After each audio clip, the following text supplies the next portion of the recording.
mga kapartner, ito na yata yung pinaka-controversial na nagiging PNP chief sa Correct. kasaysayan ng ating bansa. Correct, partner. Ang dami niyang kaso, ang dami niyang kapalpakan, subalit hito, ginawang PNP chief ng Marcos admin partner. Mga kapartner, bolilyaso! Bolilyaso ang bulldog. Ay! Si Pitbull ba yan? Nadali si Na- Pitbull. Nadali ang champion. Nadali ang champion ni Bongbong. Mababawian yata ng belt. Pwede bang bawian ng belt yan, partner Dong? Imaginary lang naman yung panalo. Imaginary lang din yung belt. Kung ganun, partner, imaginary din babawian yan. Oh, ito, mainit na balita para po sa atin dito sa Berada Aguila. Court of Appeals holds Philippine National Police Chief General Torre accountable for activist disappearance. Nako! Ha? Ano?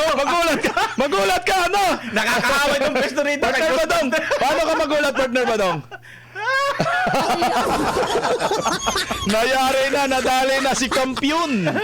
Court of Appeals holds a PNP Chief General Torre accountable for activist disappearance. The Court of Appeals has found Philippine National Police Chief General Nicolas Torre III and 4 other officers responsible for the disappearance of Bicol activist Felix Salaverria Jr. In a 1662-page ruling dated July 21, the commission, Teka, partner, nabubulol na rin tayo, ha? The Court of Appeals, former 13th Division, concluded that Torre, who was then serving as director of the Criminal Investigation and Detection Group, failed to exercise extraordinary diligence and investigating Salaverria's case, a legal duty required under the writ of amparo. Salaverria, 66 years old, was abducted in broad daylight on August 20, 2024, just 5 days after his friend and fellow activist James Jasmines also went missing. Security footage showed Salaverria being forced into a gray van in Barangay Cubo, Tabaco City, Albay. The abductors remain unidentified. Represented by the Lavinia, Sarati and Associates law firm, Salaverria's daughters, Felicia and Gabriel Ferrer sought protection from the Supreme Court in November 2024. The petition for a writ of amparo and a writ of habeas data, legal remedies for victims or those threatened by enforced disappearances and privacy violations, respectively. On January 13, the Supreme Court granted the writs and ordered the Court of Appeals to hold hearings and evaluate the case based on evidence. After thorough review, the Court of Appeals sided with Salaverria's family, stating the PNP officials led by Torre failed to meet their legal responsibility to seriously and proactively investigate the disappearance. This failure, the court said, made them accountable under the law for their inaction. The decision cast a shadow over the leadership of General Torre, who now faces questions about command responsibility and the PNP's role in enforce disappearances. Patay, partner Badong. Paktay ka diha. Partner Bimar, ano ang masasabi mo dito? Nako, paktay ka diha. Pitbull. Sabi ni hindi po tayo may sabi niyan mga partner, ha. Ang may sabi po niyan ay yun si no other than si Secretary Remulla. Na itong si Pitbull, no, ang tawag sa kanya. Nako, General Torre, seryoso po ito, ha. Correct. Court of Appeals po ito. Holds on PNP Chief General Torre accountable for activist disappearances. Nawawala hanggang ngayon. Nawawala ito. Kayo pala yung may tinuturing dito na mayroon pong pananagutan. Correct. So ano po, General Torre, yung ginawa ninyo dito or ano po ang mga mabubuti or tamang aksyon na ginawa ninyo rito upang masabi na ninyo na wala kayong rito, wala kayong may tuturing na talagang wala kayong kinalaman pa rin dito at malilinis pa rin ninyo yung mga pangalan. aba General Torre, itong recently ginawa mo lang para bang it seems like ang dami mong mga segues, yung pala mayroon ka mga ganito-ganito. May sabit pala, may Oo, sabit. May sabit ka pala. Tapos ito naman pinalakpakan pa ito at pinuri ka pa doon sa SONA, hindi ka ba Special mention Oo. pa, partner. Hindi ka ba nahiya doon sa pangyayaring iyon na mayroon ka palang ganitong kaso na dapat mong harapin at dapat mong pagbigyan, pagtuunan? Kasi seryoso po ito mga partner ha. Ito po ay mga nawawalang personalidad po ito. Aktivista. Oo, partner ha, i-reserve ko yung aking ibang pero bago ko ibigay pasa kay partner Buds. Nako, wag naman sana, baka mamaya doon ito matagpuan sa sinasabing Taal. Taal. Wag naman. Partner Badong. Alam niyo po, seryoso to dahil Court of Appeals po to nagsabi na may kinalaman o dahil po sa kapabayaan ni General Torre. Kung di ako nagkakamali, partner, nung CIDG pa siya nito. Correct, no? si IDJ pa siya. Okay. At matatandaan po natin, ito po, hindi lang po to yung PNP chief siya ngayon, tapos pag nagretiro, ay wala na po to. Matatandaan natin, hanggang ngayon yata, kung di ako nagkakamali, ay nakakulong pa yung tinawag na berdugo nitong mga Si aktivista. Palparan. Si Palparan. Di ba? Kaya eto, kung yung kaso nito ni Torre, hindi po matatapos to sa kanyang pagiging PNP chief. Correct. Di ba? Baka ito ay magpatuloy. At hindi lang yan. Hindi lang po kaso ng mga aktivista. Pati po yung kinaso sa kanya na kidnapping.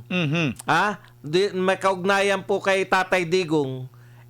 Magtutuloy-tuloy po yan. Lalo na po, malamang kung si BP Sara Maging presidente. ay maging presidente. Kaya ito pong sinasabi nga natin, yung katarungan po, ano po yan no? Yung medyo parang ngayon, naiinip tayo na makakita ng katarungan, kapit lang po. Kasi hindi naman po natutulog ang hustisya. Ang tawag dyan, partner, ang gaba sa Bisaya ba? Ang gaba, dili gyud magsaba. Correct.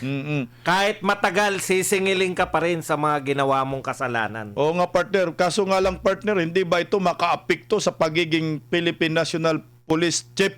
No, yung mandato niya. Ano yung kredibilidad niya dito, partner? At ano ang magiging reaction dito ni John Vic Remulla, ang secretary ng DILG? Kasi, di ba, questionable na di ba? Lahat ngayon ng aksyon ni Torre, magiging questionable dahil sa, eto na nga po Court of Appeals na to nagsabi. Kung ano man yung magiging aksyon ni John Vic, nakatutok po ang sambayanan sa inyo.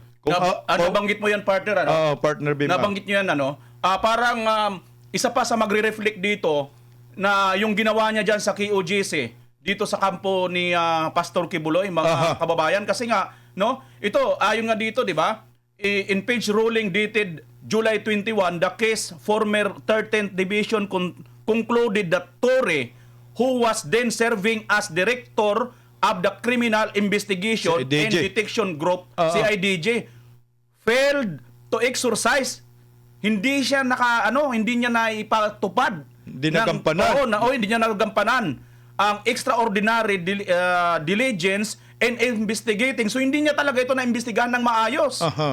Sa Labarias case, illegal duty required under the writ of amparo. So parang binaliwala lang niya ito. Samantalang, partner, kasi 2024 na banggit ito, August na, 28. Parang nung August, nung last year, mga partner, parang busy siya.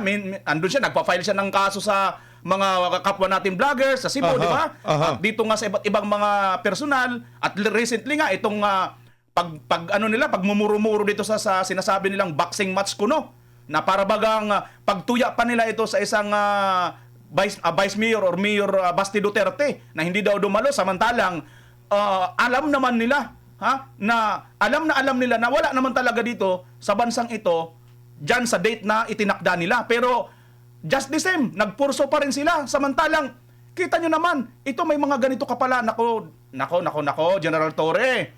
Alam niyo mga kapartner, ito na yata yung pinaka-controversial na nagiging PNP chief sa kasaysayan ng ating bansa. Correct, partner. Ang dami niyang kaso, ang dami niyang kapalpakan. Subalit, hito, ginawang PNP chief ng Marcos admin partner. Sa akin, partner, kung ako si IDJ, anuhin ko na to, suspendihin ko na to, partner. No? DILG pa. DILG, di ba? DILG, suspindihin ko na ito. Tapos yung I-recommend. sabi sa Pangulo, tika, yung PNP chief natin, makaka-apekto ito sa kung paano niya gagampanan yung pagiging head ng ating kapulisan. Kahit pansamantala pa habang may investigasyon. Correct, oo. Magtalaga muna ng OIC. Na ginagawa naman talaga, 'di ba? Correct. Tulad nga ng sino ba yung ngayon lang dito sa may kaugnayan sa Sabongero. Oo. Si nakalimutan ko, mamaya maalala Si natin Dodong, alias Dodong. yan. Hindi. Sa ombudsman ba 'yon? Dito sa PNP. Nagtalaga ng OIC. Oh, correct. Okay, partner. Castillo. Sino? Castelo ba 'yon? Castillo ba yun? Yung... Hindi, mamaya maalala ko. Sige, sige. Okay, balikan natin si partner Badong mamaya. iba na talaga pag nagkaedad-edad na, ha? Correct yun naman. Huwag ka namang magpalata na senior na. Hindi, pag nagbablog kasi ko, tapulog ko yung mga viewers. Kabisado na nila na magbabato na eh. Oo, magko-comment, baby. Magko-comment. Babasahin mo na lang, no? Basahin ko na lang yung nakalimutan ko.